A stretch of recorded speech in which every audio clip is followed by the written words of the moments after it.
গতকাল বিধানসভায় তুলকালাম ঘটনায় অসুস্থ হয়ে পড়েন শঙ্কর ঘোষ ভর্তি বেসরকারি হাসপাতালে। এক্স-রে রিপোর্টে ফ্র্যাকচার ধরা পড়েনি, হাসপাতাল সূত্রে খবর। গতকাল বিধানসভায় তুলকালাম ঘটনায় অসুস্থ হয়ে পড়েন শঙ্কর ঘোষ ভর্তি বেসরকারি হাসপাতালে, তবে এক্স-রে রিপোর্টে ফ্র্যাকচার ধরা পড়েনি, হাসপাতাল সূত্রে খবর।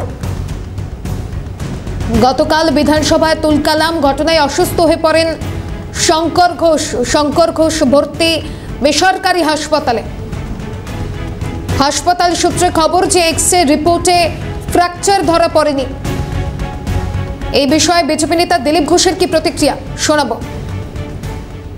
দেখুন, মুখ্যমন্ত্রীর যত ইলেকশন আসছে পায়ের তলা থেকে মাটি সরে যাচ্ছে, যত স্ক্যাম সামনে আসছে, নেতারা জেলে যাচ্ছে, উনি খুব টেনশনে আছেন।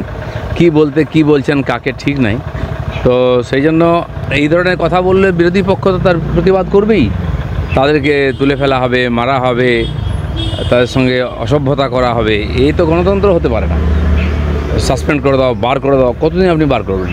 বিধানসভাটা আছে কি জন্য? সেখানে বিরোধীরা আওয়াজ তুলবে বলে, সেটা উনি সহ্য করতে রাজি নন।